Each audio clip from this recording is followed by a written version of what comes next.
A key part of President Biden's plan to combat COVID is at risk as the FDA meets to debate booster shots. The FDA scientists have declined to take a stance on whether to back a third shot. Most experts believe the new doses are safe, but there is some disagreement over whether they are necessary for all Americans. The White House wants to begin offering booster shots to the general public as soon as next week. So for more on this, let's bring in Ed O'Keefe. He joins us now from the White House. So Ed, the White House has faced criticism for overriding the agency's expertise on COVID-19 shots previously. So, tell me, what would happen to the administration's booster shot plan if the committee does not deliver a favorable vote? Well, that's a good question, and I think we're going to have to wait and see for certain on what exactly they rule. But I think this is a reminder that this is an administration that said it would follow the science.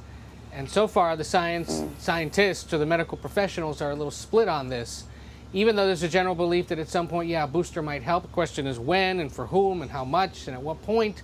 And then there's that global debate over, well, should we be giving the rest of these shots to somebody else or some other country that needs them and is trailing behind significantly in their vaccination rates. Regardless, this is a White House that has signaled they're ready to begin distributing them, the booster shots, once the FDA gives approval. If the FDA gives approval, all signs suggest that at some point that will happen. It's just a question of the details. And I think one other interesting note is the fact that the White House made clear yesterday they're really only consulting with medical professionals who do believe a booster is necessary, but they're going to leave it obviously to the FDA to sort out the details. Meanwhile, Ed, the president continues to push Democrats in Congress to pass his massive spending bill. I want to play a clip from his remarks about the economy yesterday. Sure. I know we still have a long way to go, but I'm confident the Congress will deliver to my desk both the bipartisan physical infrastructure plan and the Build Back Better plan that I have proposed. The president went on to say that America is at an inflection point and that it is time that the wealthy start paying their fair share. What's been the reaction to the speech? It's partly hard to gauge because Congress is scattered yet again. We're going to get some sense of House Democratic reaction probably by the end of today, because they're holding a series of calls this morning to go over the details of what would be in their version of that massive spending package. Members are being allowed to quiz the various committees that are writing parts of it to get a sense of how big it is, the price and whatnot.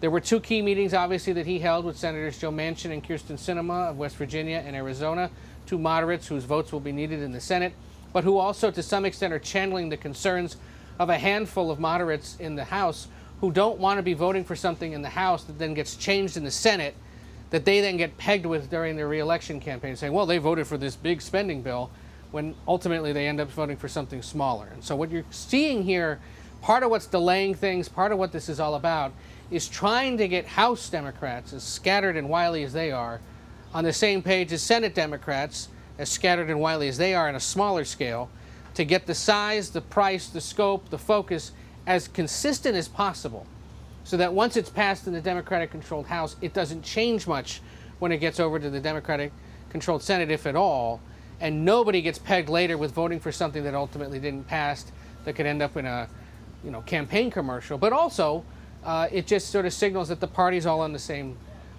page, and that requires getting people like Bernie Sanders and the so-called squad on the same page as Joe Manchin, Kyrsten Sinema, and moderate Democrats like Tom Suozzi of New York, or others who are Kurt Schrader of Oregon, who's already said he may not vote for this thing anyway.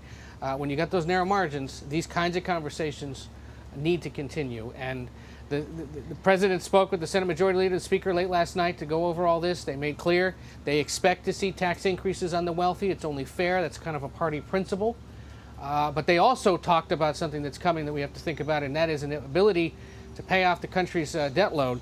They got to raise the debt limit by the end of September, early October, according to the Treasury Department. And there's still some disagreement on how exactly that would happen and whether there will be any Republican support. Republicans, let's put it this way. Mitch McConnell, the minority leader, has said, don't have a problem with raising the debt limit, but all the spending that's gone on this year has been led by Democrats. They should be the ones to approve a debt limit increase. Democrats turn around and in their statement last night said it would be a dereliction of duty of Republicans to not pay the country's bills, or at least help doing so. So those are the kinds of fights we're having over dollars, cents, and scope. They're going to continue, and as I've said to you guys before, as long as they're still talking, that's a good thing. It's a sign of progress. Speaking of a bit of a spat amongst friends internationally, President Biden's decision to form an alliance with Australia and Britain to counter China has resulted in fierce backlash from France in particular. The deal would supply Australia with submarines, and France apparently had a deal with Australia for something along those lines as well, so they're a little upset. France is calling the move a stab in the back and a betrayal by U.S. Secretary of State Antony Blinken. So Antony Blinken actually addressed the tensions yesterday. Here's what he had to say. We've been in touch with French counterparts in the last 24, 48 hours to discuss AUKUS, including before the announcement. I'll leave it to our Australian partners to describe why they sought this new technology. But as the President said, and I want to emphasize again, we cooperate incredibly closely with France on many shared priorities in the Indo-Pacific, but also beyond, around the world. We're going to continue to do so. So the Prime Minister of Australia is apparently saying that he had warned France that the deal could be scrapped. France says they got no such warning. But what is the White House saying about what kind of stage does this public rupture, I guess, how does this look? Is it a good look, is the question that I'm asking. Yeah, this is a fascinating one, and a few things. You heard the Secretary of State say that we've been in touch with them in the last 24 to 48 hours. I think the problem is the French would have liked more of a heads up. And he said, I'll leave it to the Australians to explain why they went with us instead of the French. Well, that's part of this. To me, it's like no different than making plans with your friends on Friday night. Hey, I thought we were going out. No, I'm going out with them, and I'll let him tell you why. That's essentially what this is. But on a global scale with serious geopolitical ramifications and, by the way, billions of dollars at stake. Here's the thing. France, the U.S., and the U.K. all have the technology to build nuclear-powered submarines. The kind of thing you want in your arsenal, but very few countries have.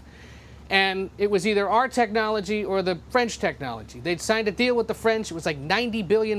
You know, that's a big injection of cash into the French defense contracting sector. They're now switching sides to us. So it's a hit in the pocketbook for the French, let alone their pride. And that's part of what this is about, is that you just didn't tell us. Yeah, at the end of the day, the French, the Australians, the British, the Americans are probably all going to be on the same page when it comes to countering China.